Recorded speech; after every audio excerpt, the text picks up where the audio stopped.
We often believe we are in full control of our minds, steering them with deliberate intent. But even a bit of self-reflection reveals that, more often than not, we're simply following a built-in guidance system, one far more intricate than our conscious understanding can grasp.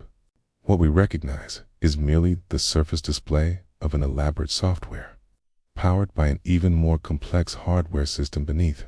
If we fail to understand how this internal system operates, its rules, its destination, and how to override it, when it misleads us, we run the risk of moving through life aimlessly, ending up somewhere uninspired at best, or devastating at worst.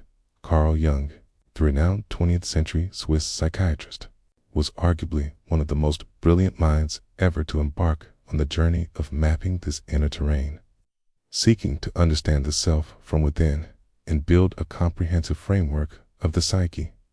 From the top down, early life, born in 1875 in Kessel, Switzerland, Jung was the son of Paul Jung, a modest rural pastor, and Emily Jung, a deeply spiritual and emotionally troubled woman.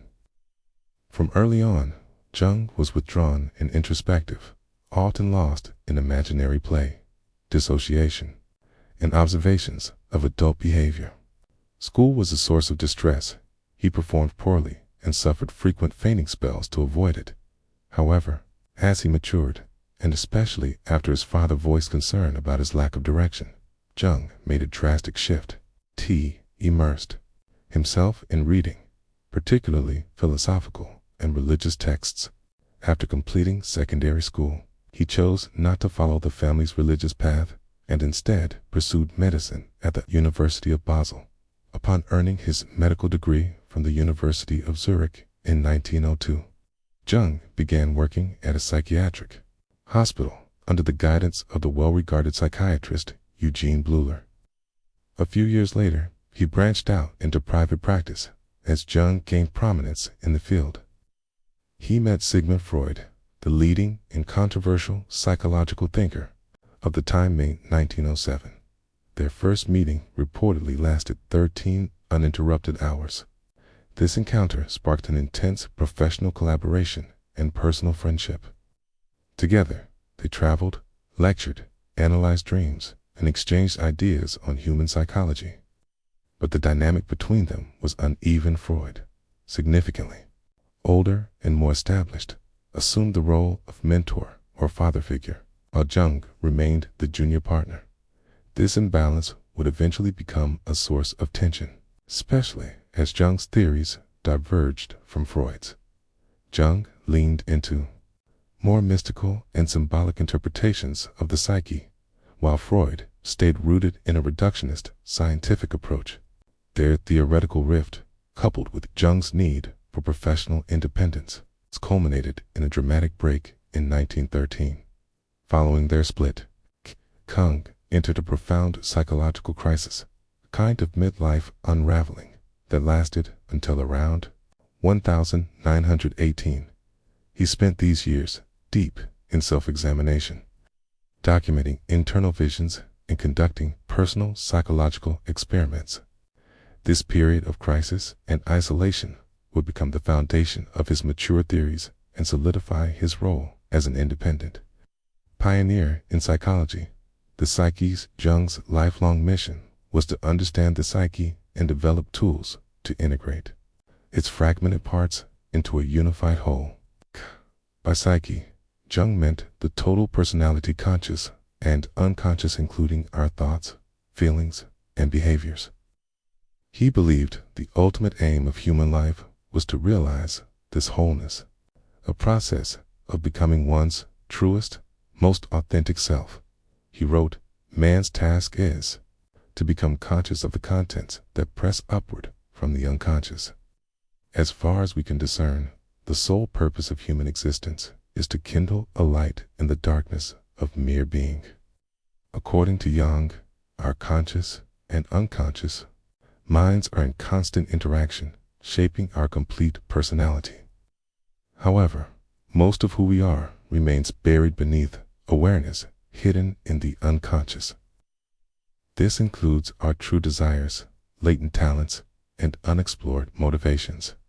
Therefore, to become whole, we must confront this hidden realm, bring it into awareness, and integrate it. This journey toward wholeness, Jung called individuation. To grasp this idea, it's important to understand Jung's model of the psyche. He divided it into three primary layers: consciousness, the personal unconscious, and the collective unconscious. Starting with consciousness, this is what we normally identify with. It's the realm of immediate awareness, where we know who we are and what we are doing. The center of this realm is the ego, which creates our sense of individuality and personal narrative. The ego helps us construct a coherent self-image outwardly. This self-image is expressed through what Jung called the persona, the social mask we wear to meet expectations and fit into roles. But this persona often diverges from the individual's authentic self. It's shaped more by what society deems acceptable than by personal truth.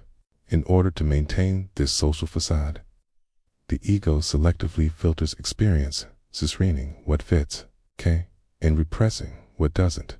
The rejected material gets pushed into the unconscious.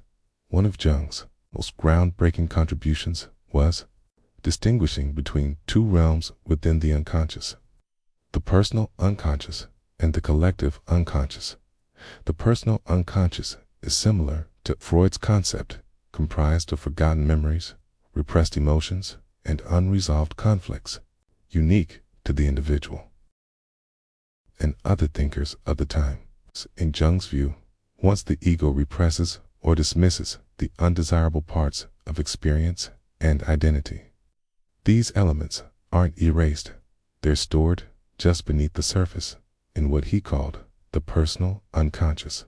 Though hidden from immediate awareness, they continue to influence thoughts, feelings, and behaviors, often in powerful, indirect ways. The collective unconscious, however, is where Jung's theory truly diverges from previous psychological models. Unlike the personal unconscious, which is shaped by an individual's experiences, the collective unconscious contains universal patterns and psychological structures inherited across generations, echoes of humanity's entire evolutionary history. Jung likened it to biological evolution, stating, "Man has developed consciousness slowly and laboriously in a process that took untold ages. And this evolution is far from complete, for large areas of the human mind are still shrouded in darkness." Through centuries of imitation and behavioral inheritance, each generation absorbs and reflects the mental and emotional patterns of those before. This creates an unbroken chain of psychological continuity, deep, shared reservoir of experience passed down through time. Jung believed that every human inherits this underlying structure at birth. He found evidence for this both in his psychiatric work, where patients' unconscious material often revealed strikingly similar patterns in his studies of mythology. In art, across cultures and epochs, he observed recurring motifs, symbols, and themes, despite those cultures having no contact with one another. These commonalities, he argued, pointed to deeply embedded archetypes, universal psychic structures that influence human perception, its behavior, and personality. Archetypes form the basic templates from which the individual psyche is built, shaping our instincts, emotional reactions, and symbolic understanding of the world within the combined unconscious. King identified what he called the shadow wall of the denied, hidden, and repressed parts of ourselves that the ego refuses to acknowledge. These traits often contradict the idealized version of ourselves we showed the world. Nested within the shadow are two further archetypes, the anima and animus, representing the suppressed feminine qualities in men and the suppressed masculine qualities in women, respectively. At the center of all these elements, the conscious, unconscious archetypes. In ego resides what Jung referred to as the self. The self is the complete whole of a person, the total integration of their conscious identity, an unconscious essence. It reflects who we truly are beyond the mask, beyond what we show others, or even what we think we are. Our real desires, authentic abilities, and deeper nature are found here. The journey toward aligning the ego and persona with this deeper self is what Jung called individuation. This, for him, was the ultimate psychological and spiritual task of a human being. To become whole, whether it's achieved through therapy, deep introspection, creative expression, or personal development, the path toward individuation always begins with one thing: radical self-acceptance. But radical acceptance requires radical honesty. One cannot integrate what one refuses to see. Each opportunity to explore a personal reaction, fear, or pattern is a chance to descend into the unconscious, to take another step down into the basement of the psyche. As we go deeper, we encounter uncomfortable truths, disowned parts of ourselves, and darker instincts. But rather than fleeing from them, Jung emphasized the need to integrate the shadow to face, understand, and accept these hidden dimensions of self. Instead of denying or suppressing them, avoiding the shadow doesn't make it disappear. Like one cannot outrun the physical shadow cast by their body, we cannot escape the psychological shadow by ignoring it. In fact, the more we repress it, the more power it gains. Jung warned, good does not become better by being exaggerated, but worse, and a small evil becomes a big one through being disregarded and repressed. The shadow is very much a part of human nature, and it is only at night that no shadows exist. To recognize and integrate the shadow is to diffuse its unconscious control over us. It allows us to become more self-aware, more responsible for our actions, and more connected to reality. One cannot solve a problem they refuse to admit exists. Awareness, self, is the beginning of healing.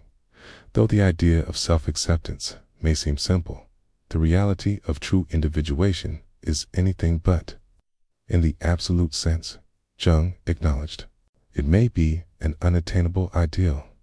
Even in relative terms, 'tis likely one of life's most demanding and ongoing challenges to honestly confront one's own flaws, fears, and dark tendencies, to admit that what we hate in others may also exist in ourselves, that we are not who we believed ourselves to be, and never fully will be, is profoundly destabilizing. It threatens the very foundation upon which the ego stands. Yet, Jung insisted, this painful reckoning is a necessary part of psychological growth.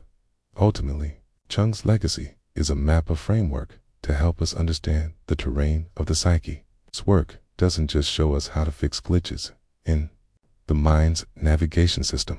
It invites us to take the wheel, to consciously choose a direction aligned with who we truly are and where we truly want to go.